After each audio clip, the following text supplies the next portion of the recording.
हमारे मन में गंदे विचार क्यों आते हैं? हम नहीं चाहते फिर भी हमारे मन में गंदे विचार आते रहते हैं। लेकिन क्यों? मन ही हमारा सबसे बड़ा दोस्त और सबसे बड़ा दुश्मन भी है।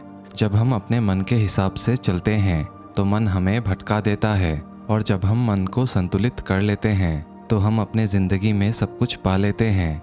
हम अपने मन में आने वाले गंदे विचारों को रोकने की कोशिश करते हैं, पर जितना हम रोकते हैं उतने ही ज़्यादा ये गंदे विचार हमारे अंदर प्रवेश करके चले जाते हैं। आप जिस चीज़ से जितना दूर भागोगे उतनी ही वो चीज़ आपके पास आएगी। इसीलिए उस चीज़ से भागो मत, बल्कि उस पर संतुलन कायम रखो। एक बार एक युवक गौतम बुद्ध के पास आया और गौतम बुद्ध से बोला, हे बुद्ध, मेरे मन में इतने गंदे विचार क्यों आते हैं? मैं नहीं चाहता कि मेरे मन में गंदे विचार आएं, पर मेरे मन में हमेशा ही काम वासना के विचार चलते रहते हैं और मैं इनके बारे में सोच सोच कर बहुत ही परेशान हूँ। मेरी ऊर्जा और समय ये सब सोचने में ही नष्ट हो जाते हैं, और ये सब विचारों के वजह से मैं कभी कभी शांत नहीं रह पाता, और मैं हमेशा ही स्त्रियों को देखकर मोहित हो जाता हूँ। उन्हें देखने से अपने आप को रोक ही नहीं पाता। बुद्ध मुस्कुराने लगे और उन्होंने उस युवक से पूछा, क्या तुम्हें पता है कि ये काम वासना होती क्या है? फिर लड़के ने उत्तर दिया और कहा, हे बुद्ध, मुझे तो नहीं पता कि काम वासना होती क्या है, परंतु हाँ, ये जो भी चीज़ है बहुत ही बुरी चीज़ है। फिर बुद्ध ने उस युवक से कहा, सबसे पहले तो तुम्हें ये समझना है कि प्राकृतिक रूप से जो भी चीज़ें हमारे अंदर हैं वह बुरी नहीं है। हमारे जीवन में उसकी कुछ ना कुछ ज़रूरत होती है। वासना कोई बुरी बात नहीं है। ये हमारी मन की एक भावना है जो हमें किसी न किसी चीज़ की कमी का एहसास करवाती है, और फिर हम उस चीज़ को पाने के लिए उस चीज़ की ओर आकर्षित हो जाते हैं। जैसे अगर तुम्हारे पास धन की कमी है तो तुम में धन पाने की वासना उत्पन्न हो जाएगी। इसका मतलब ये तो नहीं कि वासना बुरी है, बल्कि ये तो हमारे मन की एक प्रकार की ज़रूरत का एहसास है, और जब यह ज़रूरत शारीरिक हो तो हम इसे काम वासना कह देते हैं।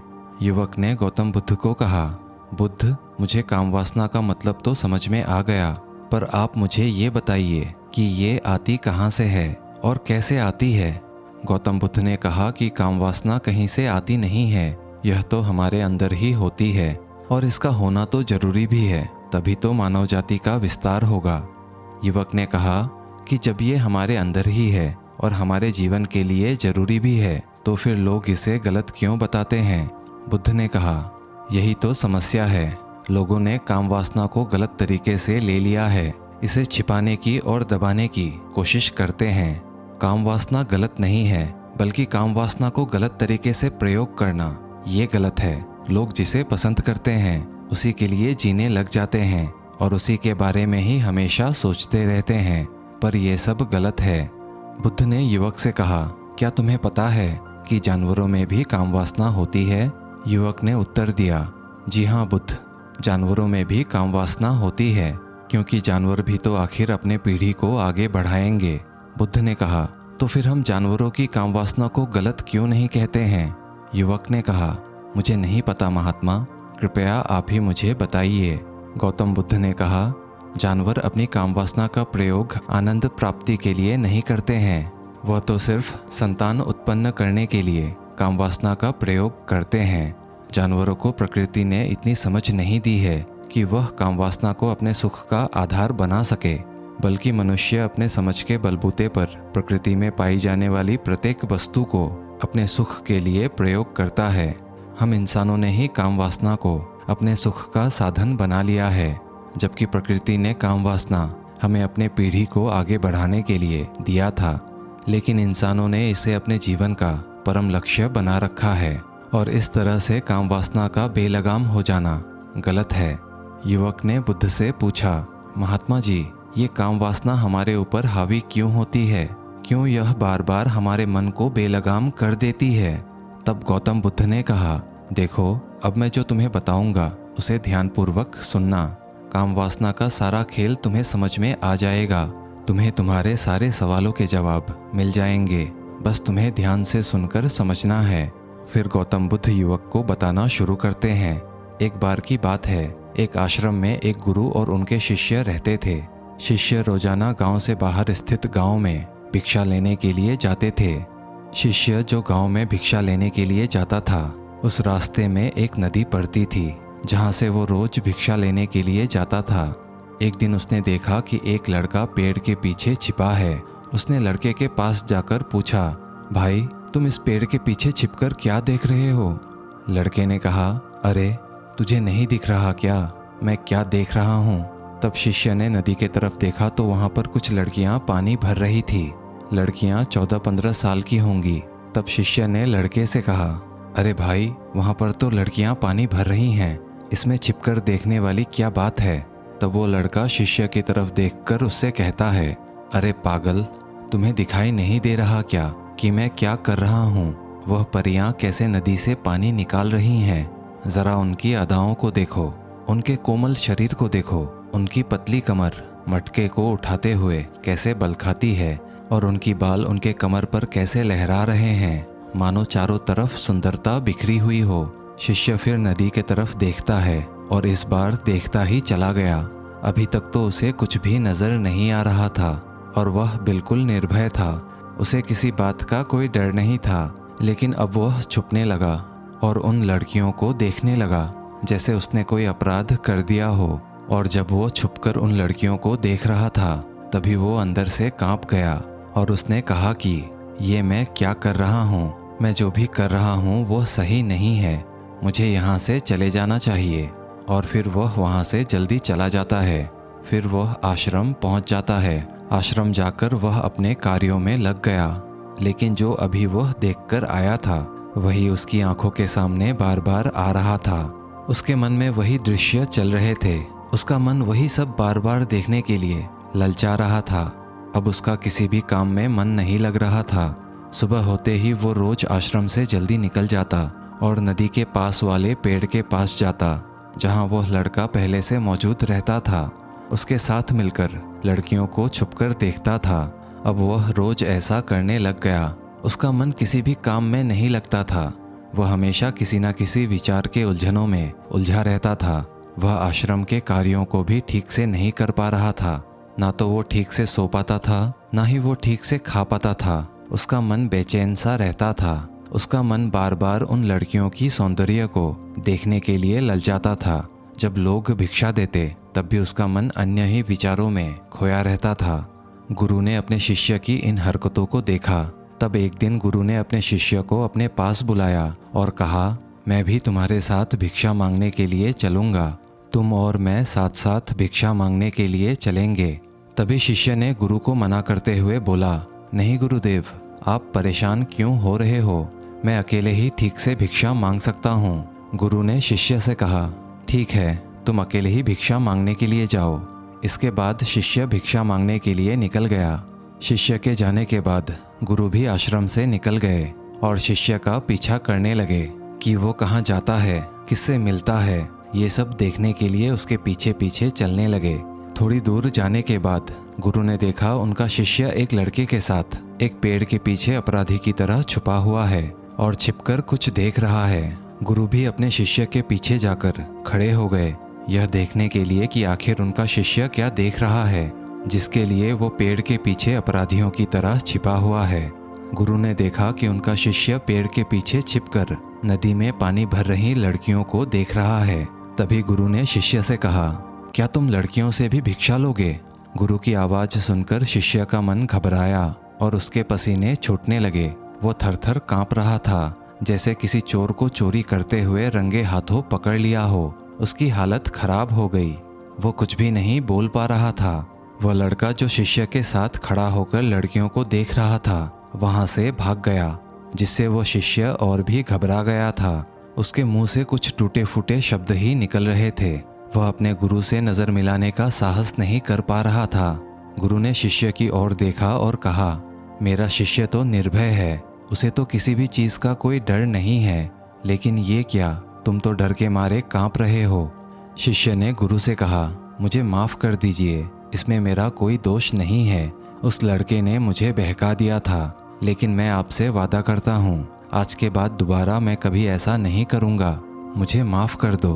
गुरुदेव ने कहा कि कोई बात नहीं, पर इस बात का तुम ध्यान रखो कि हम जैसा संगति करते हैं वैसा ही फल हमें प्राप्त होता है। हम जैसे संगति करते हैं उनके विचार हमारे अंदर प्रवेश करते हैं। इसीलिए अच्छी संगति करो ताकि तुम्हारे अंदर अच्छे विचार प्रवेश करें। फिर गुरु और शिष्य आश्रम लौट आए और फिर से आश्रम के कार्यों पर ध्यान देने लगे। उस शिष्य ने उस रास्ते को छोड़ दिया और दूसरे रास्ते से जाने लगा। वह अपने काम को ध्यान से करता था, लेकिन धीरे धीरे उसके अंदर क्रोध उत्पन्न हो गया और फिर वह दूसरे शिष्यों पर क्रोध करने लगा और बेचैन हो गया। अब वह सही समय पर भोजन भी नहीं करता था। वह भोजन भी बहुत कम खाता था। एक रात गुरु शिष्य के पास आए और उससे कहा कि तुमने मुझसे वादा किया था कि तुम अपने मन को नियंत्रण में रखोगे। अब तक तुमने कितनी बार अपना वादा तोड़ दिया। यह सुनकर शिष्य अपने गुरु के चरणों में गिर पड़ा और रोने लगा। रोते रोते ही उसने गुरु से कहा कि गुरुदेव, मैं कई बार अपना वादा तोड़ चुका हूँ, फिर वादा कर लेता हूँ, लेकिन हर बार मैं वादा तोड़ देता हूँ। मेरा मन मेरे नियंत्रण में है ही नहीं। मैं बहुत कोशिश करता हूँ कि मैं अपने मन से सारे बुरे विचारों को निकाल दूँ, लेकिन मैं चाहकर भी ऐसा नहीं कर पा रहा हूँ। फिर गुरु ने शिष्य से कहा, चलो मेरे साथ। गुरु शिष्य को आश्रम के बगीचे में लेकर गए और शिष्य से कहा, देखो यहाँ पर कुछ नालियाँ बनी हुई है जिससे नदी का पानी इन पौधों तक आ रहा है और ये पानी निरंतर भाव से बह रहा है। क्या तुम इस पानी के बहाव को रोक सकते हो? शिष्य ने कहा, हाँ गुरुदेव, मैं इस बहाव को रोक सकता हूँ। फिर शिष्य ने पत्थर उठाकर नाली के छोर पर डाल दिया। वो पानी थोड़ी देर के लिए तो रुक गया, लेकिन कुछ देर बाद उस पत्थर के किनारे से पानी बहने लगा। गुरु ने शिष्य से कहा, अरे ये क्या, ये पानी तो रुका ही नहीं। तुम तो कह रहे थे कि तुम इस पानी के बहाव को रोक सकते हो। फिर गुरु ने शिष्य को समझाया कि तुम्हारे साथ भी तो ऐसा ही हो रहा है। तुम बार बार अपने गंदे विचारों को रोकने की प्रयास कर रहे हो, बार बार ऐसा कर रहे हो, पर हर बार तुम्हारा प्रयास टूट रहा है और ये हमेशा टूटता ही रहेगा। ये पत्थर तुम्हारा प्रयास है और ये पानी तुम्हारे विचार। तुम कितना भी बड़ा पत्थर रख लो, लेकिन पानी तो अपना रास्ता बना ही लेगा। ये देखकर शिष्य ने पूछा, हे गुरुदेव, क्या कोई तरीका नहीं है जिससे मैं गंदे विचारों से बाहर निकल सकूं? गुरु ने कहा, एक तरीका है। ये पानी जहाँ से आ रहा है, तुम वहाँ से उस पानी के रास्ते को ही बदल सकते हो। गुरु शिष्य को एक नदी के पास ले गए जहाँ से उस बगीचे में पानी आ रहा था। गुरु ने शिष्य से कहा, ये पानी यहीं से आ रहा है। अगर हम यहीं से पानी का रास्ता बंद कर दें जहाँ से ये उस बगीचे तक जा रहा है, तो क्या हम इस पानी को रोक नहीं सकते? हाँ गुरुदेव, अवश्य ही रोक सकते हैं। लेकिन गुरुदेव, अगर हम इस पानी को रोक देते हैं तो बगीचे में पेड़ पौधों का क्या होगा? गुरु ने कहा, यही तो मैं तुम्हें समझाना चाहता था कि अगर हम विचारों को जड़ से खत्म कर देंगे तो ये बात कहाँ तक अच्छी है, इस बात को भी तुम्हें समझना होगा। आगे गुरु ने कहा, हमें किसी भी चीज़ को रोकना नहीं है, बस उसका संतुलन बनाए रखना है।